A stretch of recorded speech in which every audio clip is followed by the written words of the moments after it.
குறள் வேத நேயர்களுக்கு வணக்கம். நேயர்களே, திருக்குறள் 2000 ஆண்டு பழமையான நூல். ஆயினும் இந்நூல் அழியாத்தன்மையுடன் விளங்குகின்றது. இந்த அழியாத்தன்மைக்கான காரணம் என்ன? இந்நூல் உளவியல் நூல். உளவியல் அடிப்படையில் அமைந்த நூல். உளவியல் அடிப்படையில் அமைந்ததற்கு ஆதாரமான காரணமான 2 பொருள்களை பார்ப்போம். வேண்டற்க வென்றிடனும் சூதினை. சூதாட்டத்தில் வெற்றி பெறலாம், இந்த நம்பிக்கை இருக்கு. நம்பிக்கை மட்டும் இல்லை, வெற்றியும் பெறலாம் என்று இருந்தாலும், அப்படிப்பட்ட ஒரு சூழ்நிலை இருந்தாலும் சூதினை விரும்பாதே. ஏன்னா அந்த வெற்றி பொருள் எத்தன்மை அது மீன் விழுங்கிய தூண்டில் முள் போன்றது. மீன் தூண்டில் முள்ள விழுங்கிருச்சுன்னு வச்சுக்கோங்க, அதுலேருந்து மீள முடியாது. அது மாதிரி நீ சூதிலிருந்து மீள முடியாது அப்படிங்கிற கருத்து அமைந்த குறள். இனி கல்லுண்ணாமைக்கு வரும்.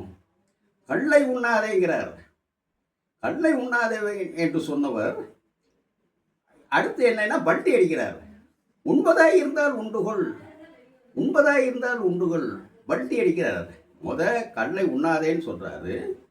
அப்படி சொல்லிட்டு ஒரு பல்ட்டி பல்ட்டி அடிக்கிறார். உண்பதாய் இருந்தால் உண்டுகொள், நல்லோர் உன்னை மதிக்க மாட்டார்கள் என்று என்பது இக்குறளின் கருத்து. ஏன் இந்த இடத்துல பல்ட்டி அடிக்கிறாரு? யோசிச்சு பார்த்தேன். இதே அதிகாரத்தில் இதே குறளில் ஒரு குறள் சொல்றாரு. அதாவது கல்லுண்டு பழக்கப்பட்டவனுக்கு அறிவுரை சொல்ல முடியாது. அப்படி அறிவுரை சொன்னாலும் அது அவன் காதில் ஏறாது.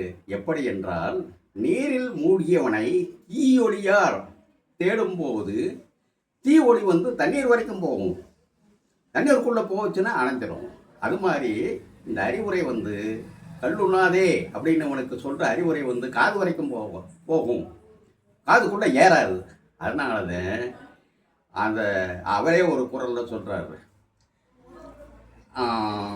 கழித்தானை காரணம் காட்டுதல் நீர் குளித்தானை தீத்துரி அற்று அப்படின்னு சொல்றாரு. அதனால தான் இவர் பேக் அடிக்கிறார். இந்த இடத்துல பேக் அடிக்கிறார். அதனால பல்ட்டி இல்லை.